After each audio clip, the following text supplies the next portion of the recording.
Hi, my name is Leandro Facchinetti, and let's write some code together, shall we? What we have on the menu to do today is maintenance, and this is such an important part of working in open source code, is to come back to the libraries that you release and to the projects that you put out to the world and come back to them and actually improve it, make it work with new features, and that's what I'm doing today. I'm returning to a project of mine that I have released, I guess, a couple of months ago at this point. And it is a Node.js project called Caxa. So in this stream, I'm going to briefly explain what Caxa is and more or less how it works, because I also need to get back into the headspace of what caxa is. And we will look at some of the open issues and pull requests to figure what we should work on next. There are many things that people want, and it seems like since I released the project, I guess 2 months ago, it picked up some traction. You can see that there are 50 stars. So people are interested in the project. And it's still 1.0. It is very early stage. It works, and I'm using it on some of my projects, but it's definitely not something that is like bulletproof. And okay, so let's dive in. Talk about what caxa is and what we need to do with it, what people are requesting, and what needs to be improved. So caxa is a Node.js application that lets you wrap your Node.js projects in a single executable binary. And what I mean by that is a .exe for Windows, or a file that you can double click on and it will run. And this is not for desktop applications. For desktop applications, you should probably be using Electron. But the use case that I had in mind when I created caxa was, I have these projects that I work on, for instance, Kill the Newsletter. And this is a web application, and I wanted to make it as simple as possible for you to self-host your own instance if you want. So if you want to use the application on the deployed version that you can see right here, you can go ahead and use it.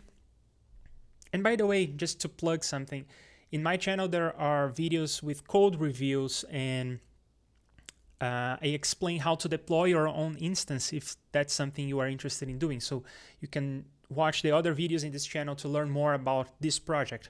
But the point here is, I have this web application and I have another one, and I want people to be able to self-host these applications as easily as possible.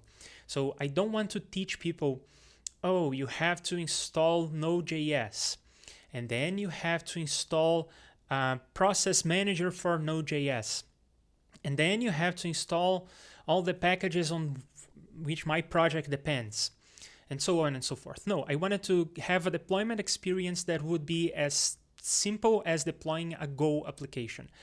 I develop my applications in Node.js for reasons like Node.js is the most popular platform these days, and I prefer JavaScript as a language, and some of the libraries that I depend on simply don't exist in other languages like Go. So I like to write my applications in Node.js, but the deployment experience of Go is just marvelous. And I wanted to have the best of both worlds. So I wanted to have a single executable that I can tell people, here, it's a file, download the file, run the file, and that's your web server. And that's the use case that I had in mind. But I can also imagine that some people were developing command line applications, and they don't, again, want to tell people to install Node.js and install the library separately and maybe install dependencies for the library separately. No, I want to just ship my command line executable, and it will just work like any other command line executable.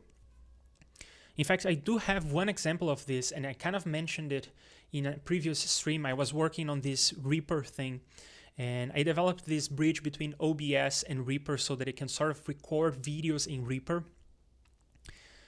And if you are here because of Node.js and you have never heard of Reaper, Reaper is a digital audio workstation, and a video editor. That's what I use to edit all the videos on my channel.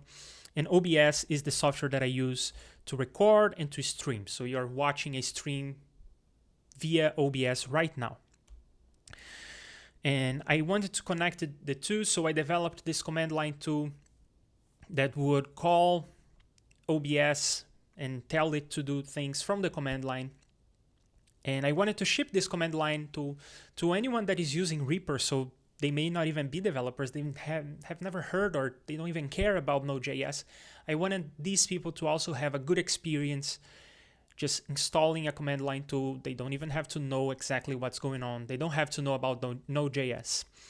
But I wanted to write the command line tool in Node.js because of the reasons I mentioned. I like JavaScript as a language, and it is the most popular programming language, so if people want to contribute to the project, they probably will know how to do so in JavaScript and maybe not so in Go. So I went to the market, and there are other tools in this space of taking a big Node.js application and compiling it down or bundling it into a single file, an executable. The most popular alternative these days is this thing called package. And there are some limitations on the way that package, this tool, works that make it not suitable for things like native extensions. So if your application depends on, in my case, I had that dependency. It depended on SQLite, which is a native dependency. It's written in C. And if you're doing things with images, then you may be using Sharp, another Node.js library that is a native extension. And there are JavaScript libraries to work with serial ports on your computer. So there are all these libraries that require native extensions. And when I started using package, it couldn't handle some of them. You had to do some manual work and some handstanding, and you would have to ship the native dependencies along with your executable, so you would have to ship multiple files, sort of defeating the purpose of compilation in the first place. And since then, and with some help from me actually, they actually fixed this, but there are still some other things that you have to do to use package that I didn't want to do those things. For instance, package tries to figure out which files in your project are necessary, and then it only packages those files, but then sometimes it makes a mistake. It's not perfect. It cannot detect perfectly which files are necessary, because that's something that you may even determine while you're running the program. So you may have a dynamic require in your program. So package didn't do the job that I wanted it to do. It's still a great tool, and it inspired me into creating caxa. So I owe to package all these ideas, but I decided to create caxa in a different way. So I'm not going to go too deep into how package works, but I'm going to explain how caxa works more in depth. And the idea is, if you want to have native extensions work in Node.js, there is a hard requirement. As far as I can tell, with the current Node versions, there is a hard requirement. A Node native extension needs to be a file in the file system that you can point Node at, and it will load that file from the file system. That's a hard requirement. And if you want to use something like package, the way that they work around this limitation, if you want to have a single file, is that they pack the native extension along with your binary as just an asset in there. You can think of this as a compressed file of sorts. And then when you're running the application, it will extract that native extension somewhere and load it from the file system, and point Node at that place to load it from the file system. My idea was, that's how I created caxa. What if we take this to the extreme? What if we package not only the native extensions, but we package your whole application, all your Node dependencies, And if you are doing a web application, your images, your CSS, your HTML, whatever, your static files, your videos, whatever you have in your application, what if we just sort of zip that directory into a self-extracting executable? And then we run that self-extracting executable. What if we do that? And it turns out this works well. It works with any kind of Node application. If you can run it on the command line, you can run it from the self-extracting executable. The trick is you have to zip the whole directory along with all the dependencies, and you have to ship in that self-extracting executable Node.js itself. But as it turns out, Node.js is a single executable file. It's very easy to just copy it into the zip. It's a self-extracting executable, which means that when you run it, it's an executable file, that when you run it, it extracts itself somewhere in a temporary directory, and it runs whatever you tell it to run. So I created this notion, and I was inspired by 7-zip, which has this idea of self-extracting executables. So I created this notion of a stub, and it was inspired by the 7-zip stubs. These are executables written in Go, as it so happens. I'm bootstrapping this process in Go because Go is a language that is also very popular. It has all the libraries to work with compressed files, and it's easy to compile. It produces all the binaries I needed. So I have this stub that is an executable, and what it does is it looks at its own file, so it loads itself from the file system. Then it looks for your project in that executable. So when you are building your caxa executable, you are taking this stub and appending your own project to the end of it. So the executable will look at itself, find your application, extract it somewhere, and then run it. That's the basic principle. If you want more details, I have spent countless hours researching this and writing this README, so you can read all about the fine details of what's going on there. But that's the big picture. I wanted to compile Node.js applications into a single binary that I can ship, and I can tell people to just run. So the installation and deployment procedures are just trivial. You download a file and you run it. The way that caxa works is it bundles your application into a zip. It's not a zip really, it's a tarball. So it creates a tarball of your application and puts it on the end of the stub. And the job of the stub is to look at it itself. It loads itself from the file system, finds finds your application, the tarball for your application, extracts it into a directory, and then it runs. And it bundles not only your application, but also the Node.js executable itself. So people who have a caxa binary don't even need to install Node themselves if they don't want. So that's the story. And there are many things that people are requesting, and I thought we would today just first of all learn what caxa is and how it works more or less, and then we'll go over the issues and pull requests, and we will make notes of things we want to work on for the rest of maybe this week, maybe the next week as well. We'll see how long that takes. But there is already one thing that I know that is a problem, and I don't know if someone reported this problem. I don't think anyone reported this problem, but I know it is a problem because I have run into that problem myself. And I think that's somewhere on the top of the list of things we need to do.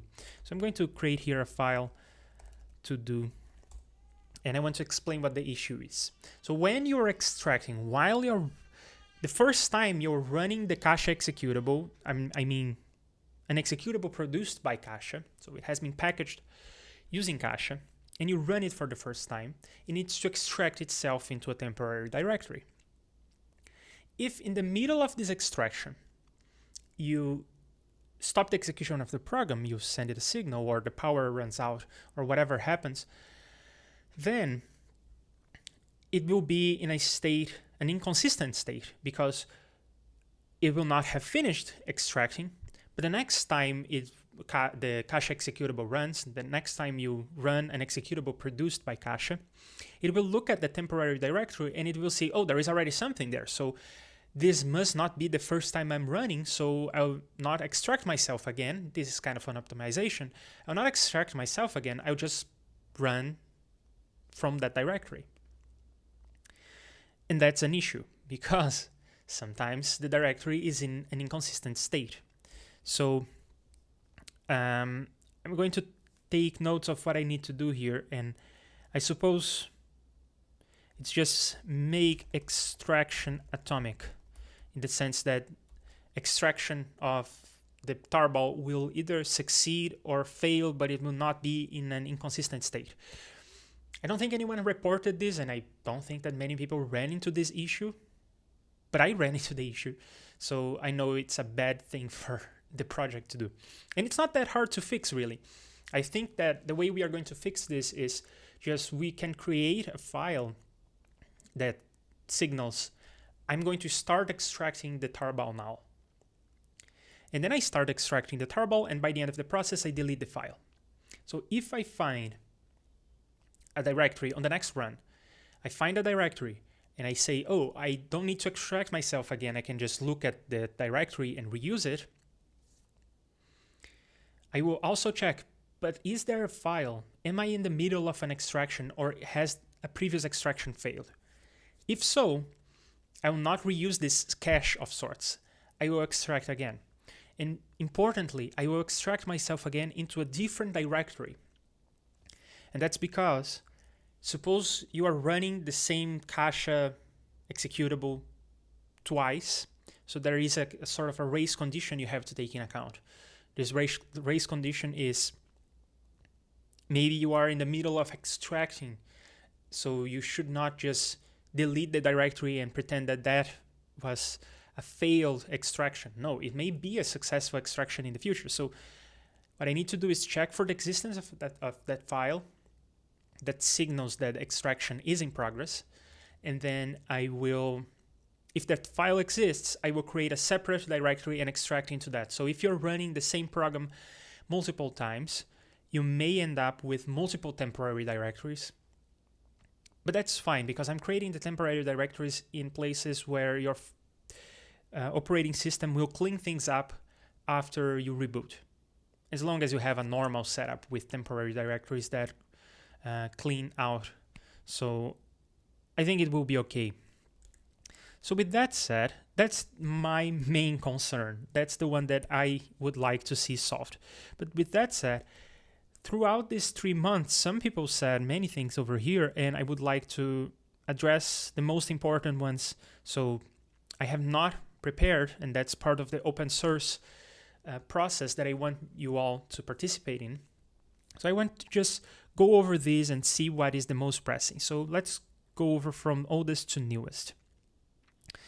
So the oldest that is still open has to do with different compression algorithms, and that's an optimization. It will make extraction possibly faster, and it may make the execution smaller, but it's not crucial.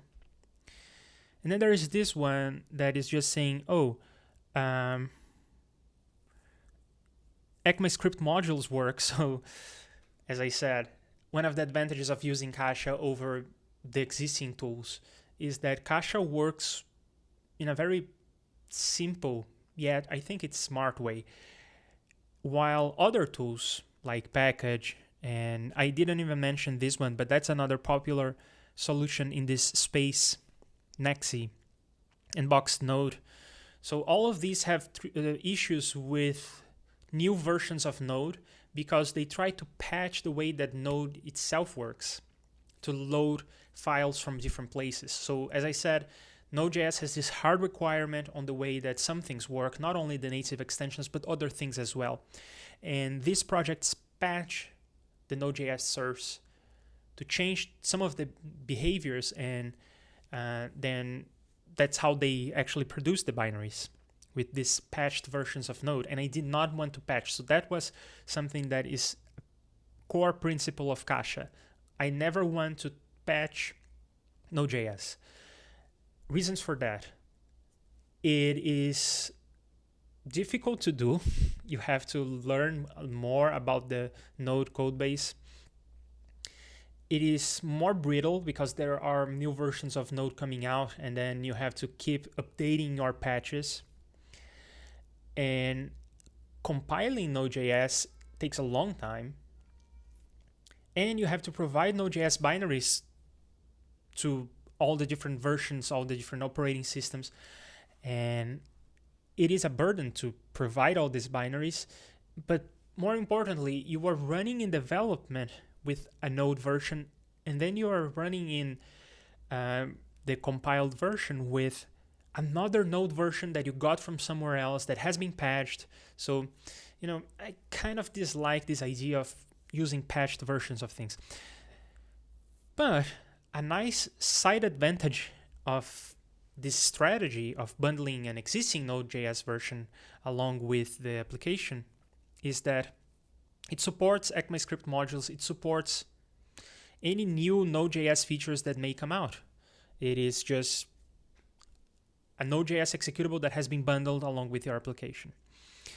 So I don't think there is anything for us to do on this issue, because it is just saying, oh yeah, by the way, ECMAScript modules work. And yes, they should. Everything that works in Node should work with caxa as well. And I can see that the stream is lagging. It is not picking up the things on my screen as fast as I'm moving, but I'm moving slowly, so I think it should be fine. So feature, run minimized. I remember this one. It is just, people would like to, instead of running this as a command line application or as a server that effectively is a command line application, they would like to run as a menu bar thing that you would see minimized on the top right. And then they would like to see a window that shows the logs as the application is running. That is low priority. I'm not prioritizing this now. Next on the list is ARM architecture support. I never thought that ARM would be so popular. I wish the stream would just pick this up, but I'm on a different screen now. Yeah, this one. And ARM seems to be an important use case for caxa users, and people seem to be interested in deploying this to Raspberry Pis and whatnot. And I did not anticipate this because, as I said, caxa depends on these stubs that have been compiled by me. And I only compiled for macOS, Linux, and Windows, but I only compiled for Intel 64. I thought, well, that's what most people are going to want, so I never bothered to compile to ARM. So compile to ARM is on the top of the list. That is the most pressing thing. Many people are commenting on this thread, and they definitely want ARM support. And I suppose that they don't want only ARM, but they also want ARM 64, ARM 32, and some people may be even interested in ARM version 6. What I'm going to do, probably, I think I will read in detail all that's going on here, but I'll probably do that off stream. I don't know, we'll see. But the thing is, I definitely will just cover the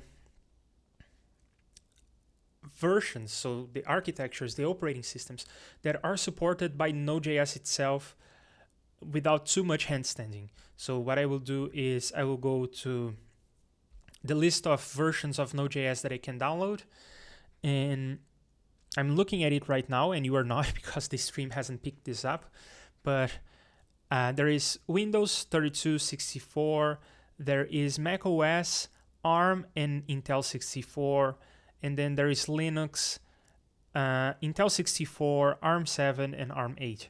So I believe those are the ones I will support. Of course, I will also have to check to which platforms I can compile a Go program, and I suppose I can just compile to all these because they are the most popular, and Go probably supports even more things that I don't care about. So ARM support definitely on the top of the list. This one I remember too. It's a small issue, but it's kind of tricky. So when the stream picks up, yeah, there you go. Now you can see that this is an example of you calling caxa to produce an executable. And you have to tell caxa what you are bundling, so where your application is, and then you need to say where you want to produce the binary. So what is the output of caxa? What is the executable that it needs to produce? But also you need to say what command you want to run after you have extracted your program. So you have this directory that you are zipping, and when you unzip it somewhere, what command do you want to run? Typically that will be an invocation like this one, that is call node with maybe some parameters, but call node with a file. And that's usually what you want to do. But the problem is I'm using a command line to parser. It parses the parameters you pass on the invocation. And it seems like the parser is getting confused by the use of dashes in the command that you want to run. So if your command, it's like this, and then it says node, and then you want to pass some flags to the command that you need to run later when you extract the bundled package, then the command line executable parser, the thing I'm parsing to, the thing I'm using to parse this invocation is getting confused about this flag. It thinks that it applies to cache while it should apply to node. And I have an idea, I even commented out here in March. I have an idea of how to fix this. And I think that this will be easier, so I'll put it above the make extraction atomic item.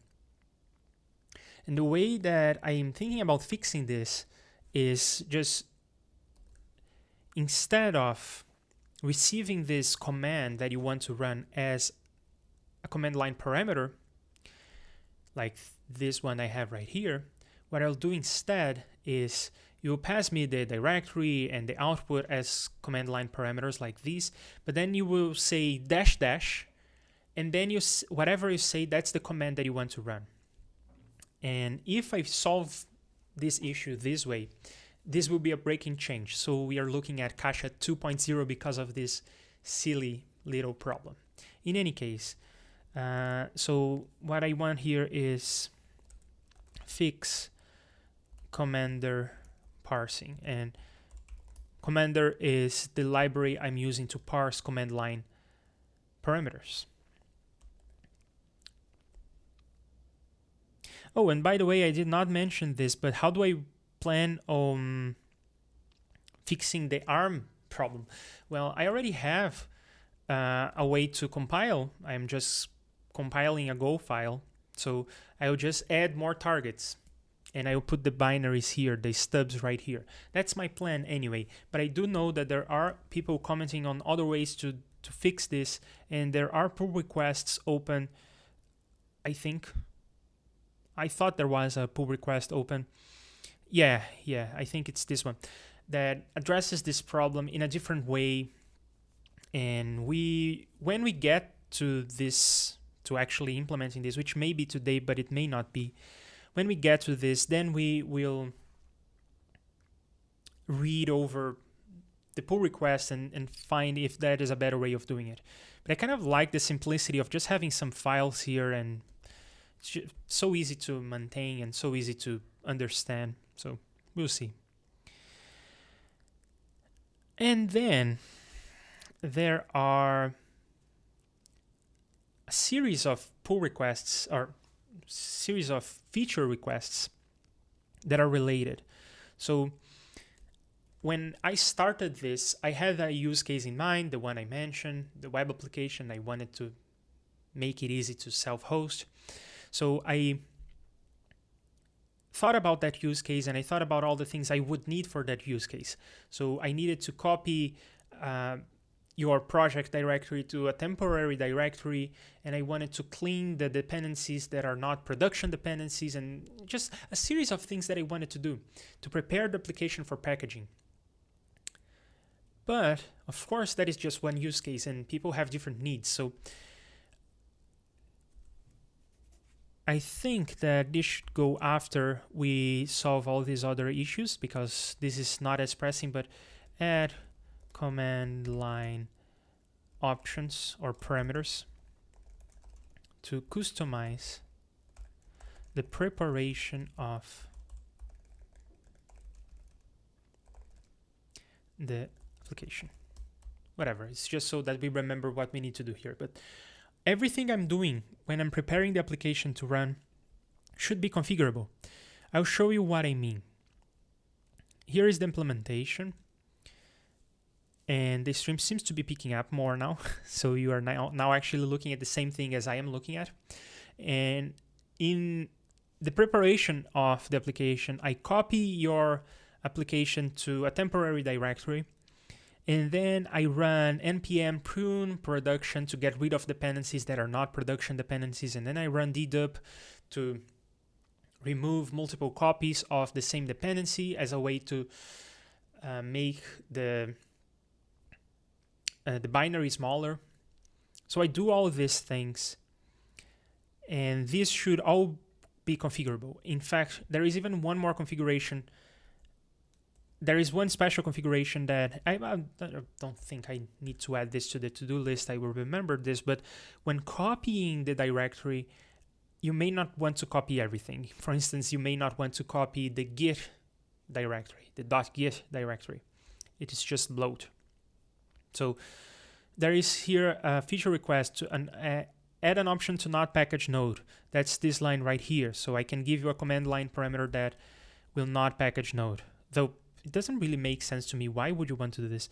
It would be useful to provide an option not to package node for those cases where the project needs to run with a specialized runtime that's already provided, like Node GUI, or when you're using a Node version installed via npm. Okay, whatever. That makes sense. So all these steps in preparation of building our application, so everything up to this point was just creating temporary directories and whatnot, and everything after this will be packaging, really. So it will be creating the tarball and appending the tarball to the stub and whatnot. But this part is preparing your application for packaging, and that is the part that needs to be configurable. And now that I'm thinking about it, I should have crossed the items here on my to-do list with the issue numbers, but I didn't start doing that, so I'll not do it now. Then there are these extra things like add support for custom icons. That is very low on the list of things to do. It's not pressing.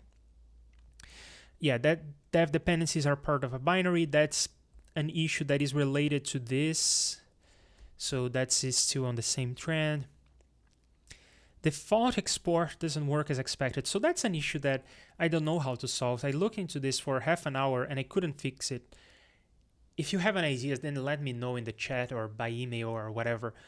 Because when you're doing a TypeScript application that has a default export and you tell that the target is Node, I guess 2019 or 2020, it produces a package. It produces a module that exports your default export under the default key. So you have to say require caxa.default.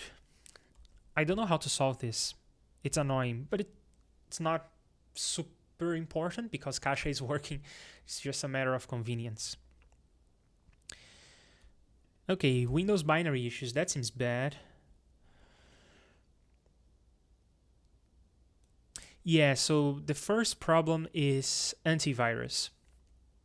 I was expecting this to come up when I created caxa.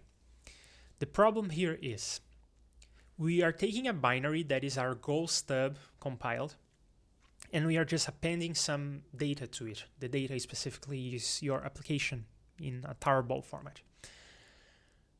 But from an antivirus perspective, that seems like a virus because you just have a binary that is changing. So yeah, I don't know exactly how we are going to fix that. I have one solution in mind, but that's complicated. The way we are appending this, the tarball to the stub is we are literally just appending. We take this stub and we put some extra data at the end of this stub. And I was surprised to learn this when I was developing caxa, but you can actually do that. You can just append data to an executable, and it will continue to be an executable, and it will ignore the data it doesn't know about. But then the antivirus fire up. So I think that maybe the solution for this will be to look at the binary, the stub, that's a binary. A binary is a data structure that your operating system knows how to handle. But it's a data structure in the end of the day. So you could treat that as a data structure and be more principled about the way you are appending the data to the stub. And if you do that in a principled way, then I think that the antivirus engines will not complain.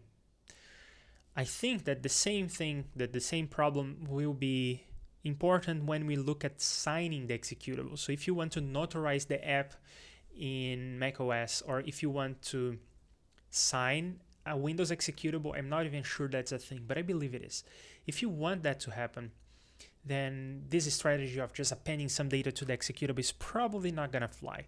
Probably the signature needs to be on an executable that is more well formed. I'm not sure. We have to look into that. But yet caxa binaries are detected as malware. We'll look into this, but it's not a high priority, because we can always tell our users, oh, it's not a virus, just whitelist it, allow list it, just allow it in the antivirus. And we are already talking about command line tools and servers and whatnot, so at least that's the use cases I have in mind. So signing is not a huge priority. If you are doing a desktop application, you're probably using Electron. And at that point, there are already solutions to signing and notarizing Electron applications, I think. Haven't looked into it, but I suppose there are solutions, because I am running things like Visual Studio Code and it has been signed. Please make it so I can specify what files to include in the final executable. So that's part of the add command line parameters to customize the preparation. And don't package node with the final app. I think that is a duplicate. And we may just close this right now. So let's see. Option to not package node. So let's see. One person say caxa should instead download the correct Node.js version if it's not already installed on the system. Otherwise, it should run the version that is already installed. Okay, so the person is trying to come up with a strategy to share Node.js executables. I'm not too keen on that. I think that this will be troublesome to maintain. And downloading a Node.js version at runtime is not something I'm doing. I know that for sure. So if the person is trying to say that we should download, when you first run the cache executable, we should download Node.js, that's a no-go.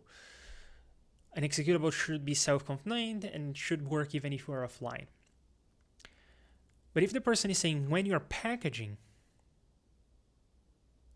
and it's not clear from this text,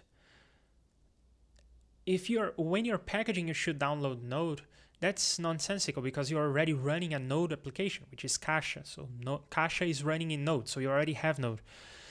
But the person is saying this should help with ridiculous file sizes, so I must assume that the person means you want to download when you're running the caxa application, when you're running the produced binary. That's a no-go. I don't want to do that. I will write everything later, but I don't want to do that. And this is about not packaging a Node application because you want to use some other Node executable or some other runtime.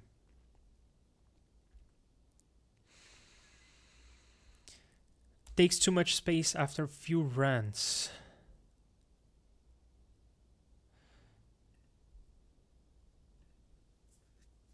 Okay.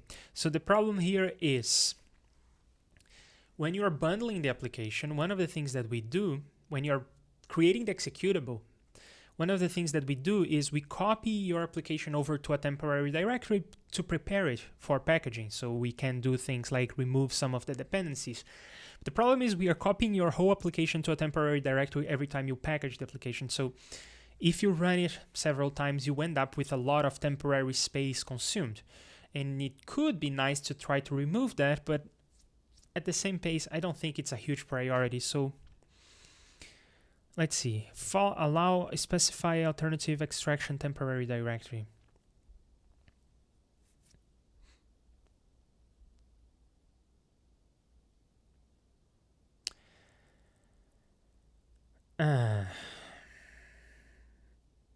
Okay.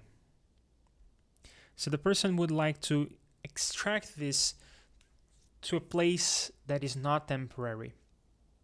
That is a place that they specify. That's an interesting idea, because then we would not consume as much space on the user's machine, but it has all this sort of bad interactions with making extraction atomic. So we would have to think about that, because then the race condition that I mentioned could come up, and the solution is not as simple as just extract it again on a different directory and run on that one. We have to think about it. So that is all the issues. And I'm not prioritizing this idea. It's a good idea though. I want to think about it later. Now let's look at the pull request. So we have a pull request to the other compression algorithms. And then we have a pull request about, we should look at this one because it is one of the things we would like to control. So one of the command line parameters that we would like to have to customize the preparation of the application. So maybe someone already did the work. Add compilation stubs to the workflow. That's definitely something we want to do right away. And then this environment variables, what's that about? Oh, okay. So this idea is something that I had already thought about, and it's not something I want to do. So it is a way to set environment variables so that you know that you are running from within a you're running from within a caxa packaged application. I don't want to do this because it's simple to call caxa in such a way that it will set an environment variable. So let's look at an invocation of caxa. I probably have some examples down here. Yeah, I have an example from here. So when you're calling caxa to produce the binary, you can, in the command, you can specify environment variables if you need. Let's just briefly look at the implementation. So yeah, what the implementation is doing is just changing the stub to set those environment variables. I don't want to do that. I think it's up to the person who is packaging to do this, because most applications shouldn't need this. And if you do need it, then you can specify in exactly the way that you need this when building the executable.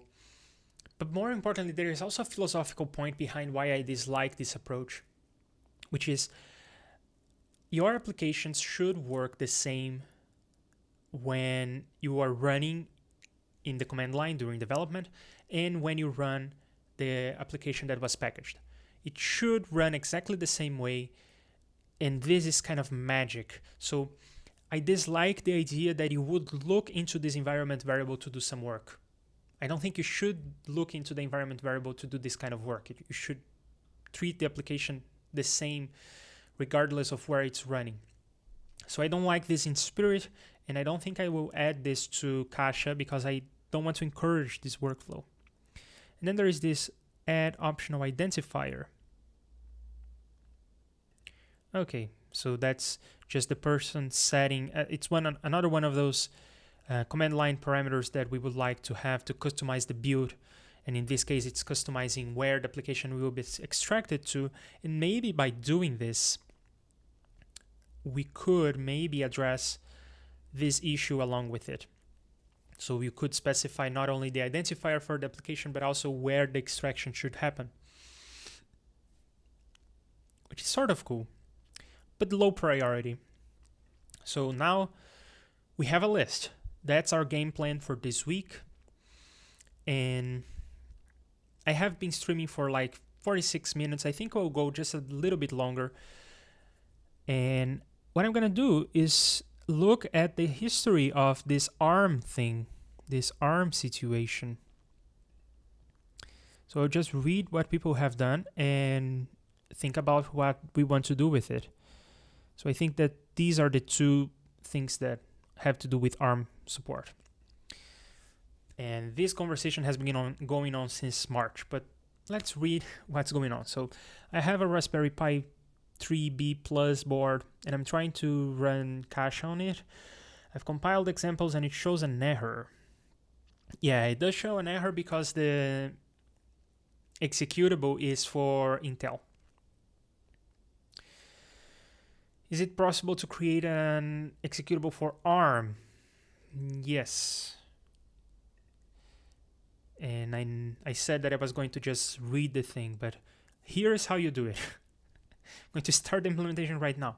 Here's how you do it. You find Linux.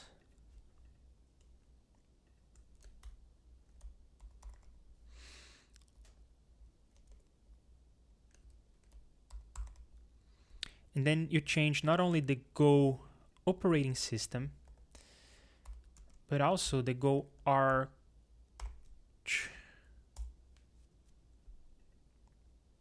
I wish there was somewhere a list of all the, yeah, I guess that's the list of all the parameters I can pass to this variable. So I can do Linux.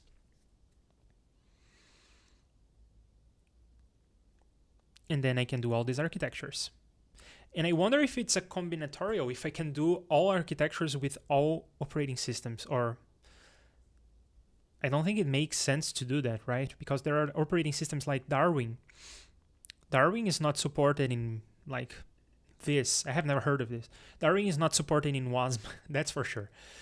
So I don't know if it's a combinatorial, but in any case, what I want is, so Linux, and then Go Arch equals MD64. That's a no-op because that was already the default. Not the default, it was the architecture of the machine in which I ran this. So the architecture was already by default ARM64, but I will be explicit on every architecture now. So now it will produce Linux AMD 64.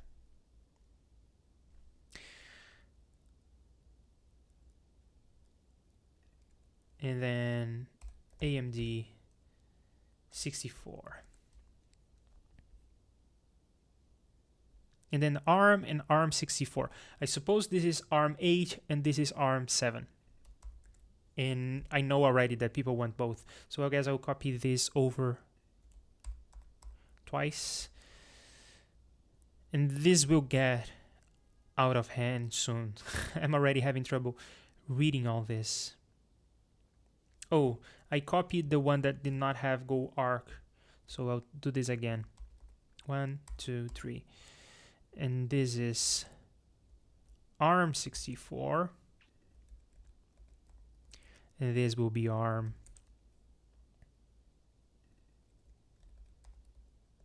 And there you go. Well, that's half of the picture.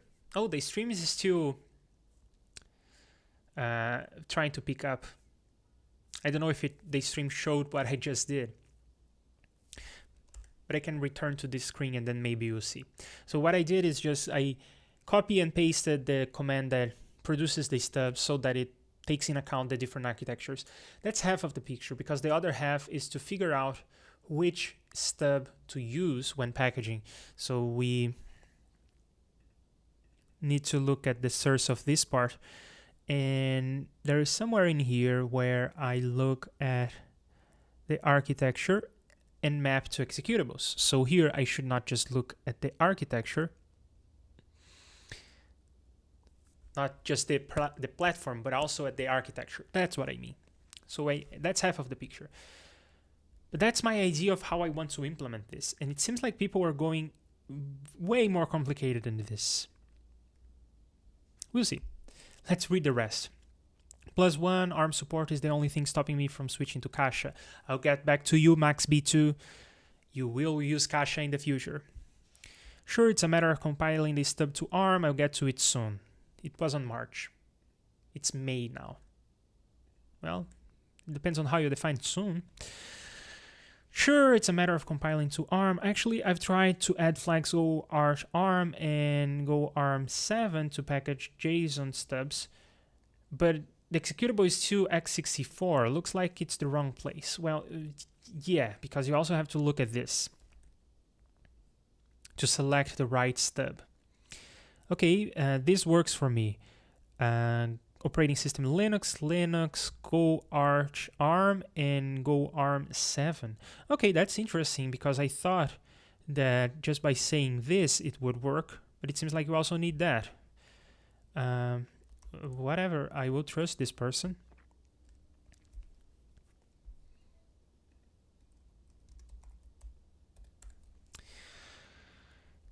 Caxa doesn't hide source code. That is a good point. I'll briefly explain what's going on with this comment. In other solutions in the same space, like package, the other tool I showed you, this one. So this one tries to protect your source code because one of the use cases they have in mind is to make an evaluation or trial version of your app without the sources. It's not something you can do with caxa, at least not now. But the way that works in these other packages is they precompile your JavaScript into what is called a V8 snapshot. So, V8 is this engine that runs JavaScript. It is what's behind Node.js. And it works in several stages. The first stage is a compilation step. They turn your JavaScript into bytecode. And then there is a virtual machine that runs that bytecode. And if you do this compilation to bytecode and ship the bytecode, you have protected the source code. There is no trivial way of returning from bytecode to JavaScript source. I don't really care about this use case all that much, because all my applications are open source and because doing a V8 snapshot is complicated. I would think that it would be as simple as just calling Node on the command line, passing a special flag, and it would produce a dot bytecode something, like you would compile a Java app into bytecode, but it's not that simple. So there are some issues and conversations on the Node.js repository about this idea of making these snapshots easier to create. But it's not a high priority. But I don't know why this person is commenting this right here, because first of all, it has nothing to do with the rest of the thread, but also it's something that I mentioned in the README very prominently. Anyway, thanks for finding the configurations at work. Do you know what we need to do from Node side to detect that we should use these stubs? That is to detect that we are in a Raspberry Pi. So I was asking the person to actually do the job of figuring this out. Good. And then I answered to the other person, yes, you are right. I talked about this in the README briefly. If hiding the source is a concern for you, then you may obfuscate the code as part of your preparation for packaging. Oh yeah, so that's something else we can do. So you can do the V8 snapshot, and alternatively, it's not as effective. You should know, but alternatively, you can pre-process your application to hide the source by obfuscating it. And by obfuscation, I mean just changing variable names and making the source code ugly by removing white space and doing all sorts of transformations on the code to hide the source code. It's not as effective as compiling to a snapshot, I don't think. And it's kind of annoying to have to do that, but it's something you can do. And later, when we get to this part, where you can pass different command line parameters to customize the preparation of the application, then you will be able to integrate that into your pipeline.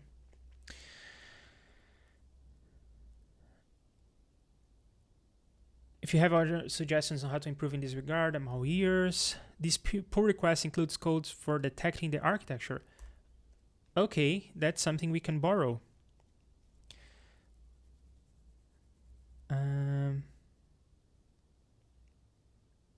So this seems to be specific for ARM. And what it's doing is it's going to the command line and calling the command line tool that gives you information about the architecture. I don't know if this is available in macOS. Oh, it kind of is. So that's kind of cool. So you can detect your architecture by looking at the output from this command. And does it say that it's, yes, it does say that it's Intel 64. And I assume that if you run this on a Mac with M1, then it will say that it's an ARM processor. I'm running this same command on my streaming machine, which you cannot see, but it's a Mac with an M1 processor, and it does output ARM64. There you go. Seems cool. So I think I'll just borrow this for now. Excuse me, borrowing. And I will paste this here because that's where we are going to need it. But I'll paste everything as a comment. By the way, this is a new machine. I keep mentioning that because it's something that has come up when I was doing the Reaper stuff last week. This is somewhat of a new machine, so I do have Node.js installed here, but I don't have Go. So one of the things we'll have to do in the next streams is to install Go and set it up for development. Luckily, that's very easy to do, especially because the stubs don't require any extra Go modules. I'm just using plain Go, no shenanigans, all the standard libraries and nothing else. So installing Go and setting it up is very, very easy, but we'll do that on stream for two reasons. First, because I don't want to hide anything, and I'm kind of hiding the Node installation, but that's because it's already set up. But I don't want to hide anything, and also I don't have much time to prepare for all these things. So it's just a live situation here. We are going to do even the grunt work live on stream. And if you're new to Go development, then you may pick up a few tips, but I'm not a Go specialist by any means. So, okay. Is it possible, please, to update caxa source code for ARM support since I changed the caxa package JSON file with blah, but I still get an x86 executable? Yeah, that's what we are going to work on. I would use uname a solution from blah. We are working on the same project. Okay. So uname seems to be the way to go. Hi all, this was in March. I'm checking in to let you know that I'm still working on this. I am working on it. I took a brief detour to introduce caxa to some of my projects, kill the newsletter, and my actual daytime job. The intent here was to confirm that everything was working and that caxa was production ready and everything went smoothly. Yes, it did. I am using caxa in production. Now I'm back to working in caxa proper, and ARM support is at the top of my priority list. It is, look at that. I'll get back to you when this is ready for testing. I will also get a Raspberry Pi myself to test. I was going to get a Raspberry Pi myself, but I learned that you can run ARM on a computer like this that is not ARM, and it's not Linux too, but you can run Linux ARM on this computer. It's super easy to do with Docker. We will do that in the next streams, but it's super easy to do. You just say, I want to run Docker with this particular architecture, and it's even more convenient than having a Raspberry Pi. So I decided not to buy one because I was going to buy just for testing. The same way I bought a computer with a Windows installation just for testing. Liafak, I have to find some time to read all the README. My compliments for all the research behind this project. Thank you. I tried almost all the solutions you listed and I get the same conclusions on all projects. I think that the best one out there at the moment is package. The only problem are Node.js patches. I love your idea and I will keep an eye on this project. As I mentioned above, the main problem in my case is to hide the source code. Obfuscation could be a way for sure, but I admit, as the developer behind caxa, it's inconvenient to have to obfuscate your code, and it's not even as effective. Could something like this work for caxa. I looked into this link and it doesn't seem like it could work, and I don't remember the details, but I guess I wrote something that would be interesting. Thoughts. I looked into the idea of using V8 snapshots, and I think that the way to go would be to leverage something like this when it lands. Okay, so I even included a link to the snapshot situation I talked about. So in Node.js itself, they are thinking about this. So you know what I'm gonna do? I'm going to copy this link. Oh, actually, I'm going to open another one of these tabs. I will copy this link. And now I think I know why my stream is lagging behind. It's because the internet on this computer is lagging behind, and I have no idea why. In any case, I will create a new issue just so I remember.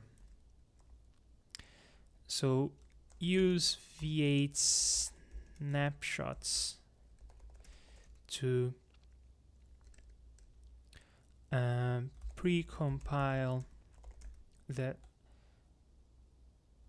Use V8 snapshots. There you go, that's it.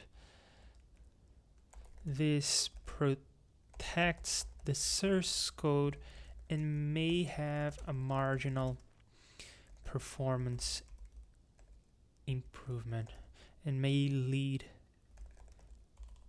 to a marginal improvement. And then I'll link to this. And this, I'm doing this just so I don't forget about all this, because this conversation is happening on a thread that has nothing to do with this. So anyway, just found this wonderful app. The only thing preventing me is from using it is ARM7 support. Looking forward to this when it's done. I have been using package until now because it's the only one that works well on ARM7, but their latest update removed support for this architecture. Even compiling Node for ourselves is broken. Yeah, that's what I said. When you are patching Node, the source for Node.js, all these other problems arise. Is there anything I could do to help move this along? I'm happy to test anything and provide logs. I'm just not familiar enough with the code to provide a pull request myself. Thanks for the nice words. When I have something for you to test, I'll get back in touch. Okay, I'm almost done with the stream because I'm almost done reading this. Yeah, let's power through. I made the same change and it worked for me. Maybe you didn't run stubs. Maybe that's the case. You changed your package JSON, but you did not run the thing to produce the binaries. Okay, the person is saying that they succeeded in doing this. By the way, that's another thing that we could look into, the stripped situation to reduce the file size.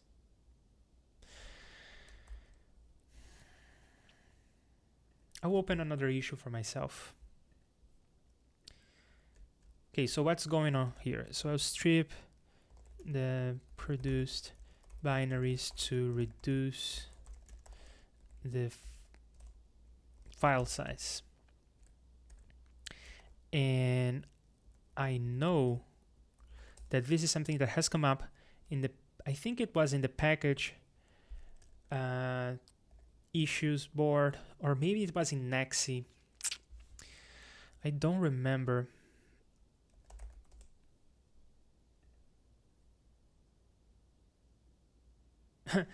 There is this issue about compiling for ARM7. Is this the same person? F. Castillo.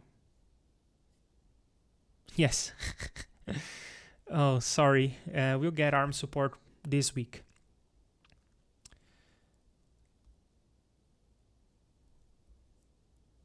Okay, yeah.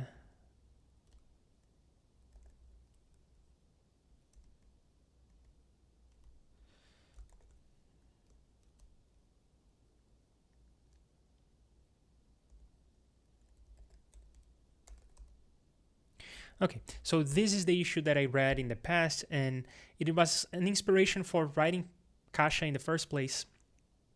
And what's going on here is when you produce a binary, it comes along with all these debugging symbols. And you can remove the debugging symbols if you don't want to run a debugger on the executable, and the file size will be smaller. There's even this thing called UPX that supposedly reduces the binary size. And as you can see on the output right here, the executables that I produced, the stubs, and then later the caxa produced executables, will not have been stripped. So that's another venue we can pursue to reduce the file sizes.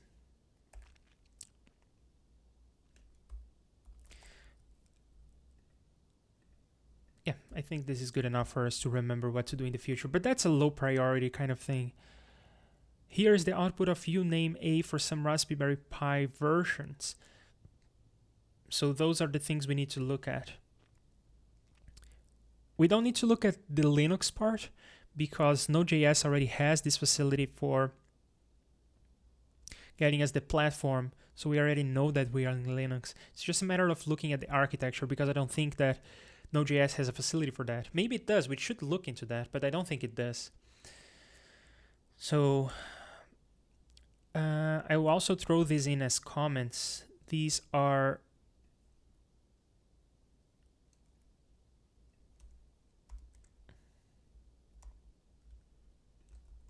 interesting things, both because they have the flags that we need to look at, the exact strings we need to look at, but also because it seems like it has references to these images that I did not know about that are simulating Raspberry Pis, and that can be super convenient.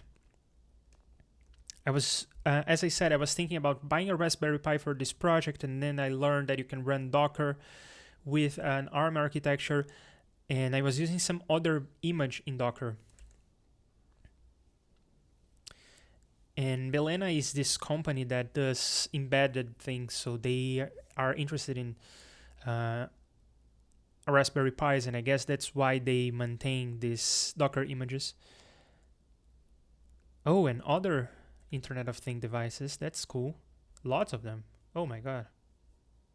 That's super cool. I didn't know that. So maybe when we do the testing, we may do on a Raspberry Pi. The color on this picture is weird. That's better. But also the color temperature is all wrong. Let's make myself not yellow. Yeah, that's my skin color. Maybe even more so. Better. Anyway, let's finish this. By the way, Liafak, while I'm at it, please add ARM6 as well. These commands were successful for me. Oh yeah, of course, I can add ARM6. Let's see, you say the architecture is ARM, and then you have to say go ARM6 or ARM7, and then ARM64.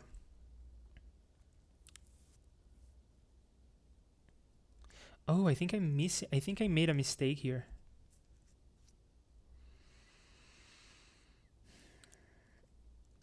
Yes, I made a mistake in all my copy and paste situation here.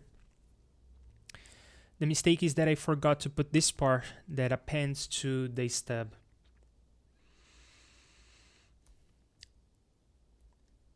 So I'll have to organize this better later. Let's just put this here in the to-do file. And I guess the way I'm going to do it is by reversing, because I already have a better version of what I wrote before, which is this version. And unfortunately, I cannot put a comment here.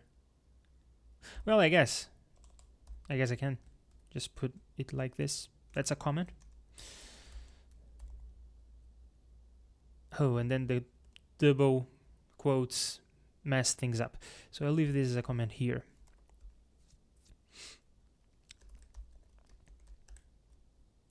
I don't have a Pi 0 or Pi 1 on my desk to test the V6 stub, but I tested the V7 stub on a Raspberry Pi 3. Thank you for doing that.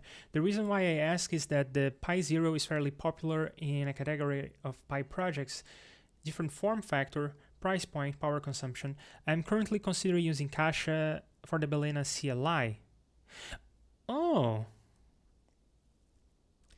Okay, so the person works for Belena. That's cool.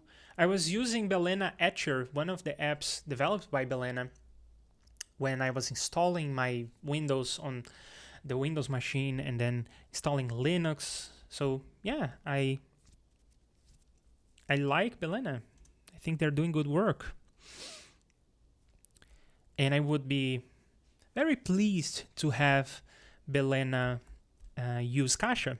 So I'll do this. Yeah, 5 days ago. So the person is not waiting for too long. Awesome.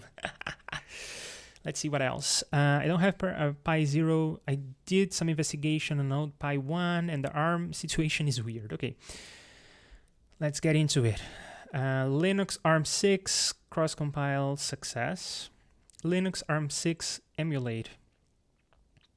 Seems to have failed at first, but then succeeded. ARM 7 illegal instruction and emulate success. So the way we are doing this compilation is by cross-compiling. We are compiling the stub by cross-compiling. And that was a compromise because it was the easiest thing for us to do. But moving forward, maybe emulation is a better way, especially now that I learned that I can use Docker to emulate things very easily. It seems that cross-compilation produces the correct behavior while emulation does not. Related, blah. I made the test the following way. Okay, so I also want these things.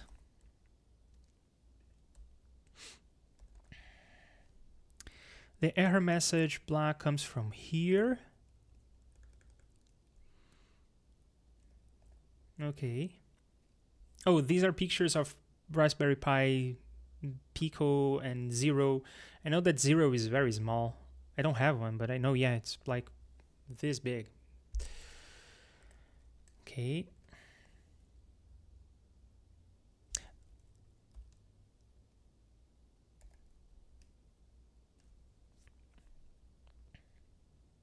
Am I near? Okay, I have 2 comments left to read, and I will not read this.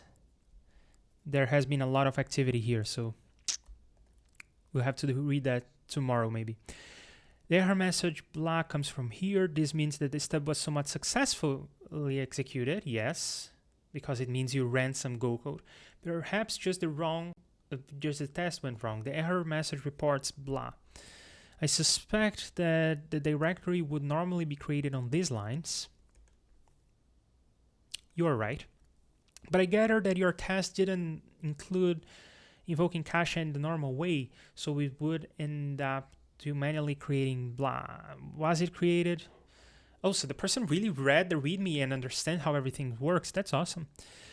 How did illegal instruction happen? The stub generated and tested the following. It worked for me on a Raspberry Pi 3, so the person is going into the stubs directory, moving the Linux stub to rename it, then compiling, cross-compiling nonetheless, to produce a stub, then symlinking. That's smart. The person is symlinking the ARM version to Linux, so the person doesn't have to change the JavaScript.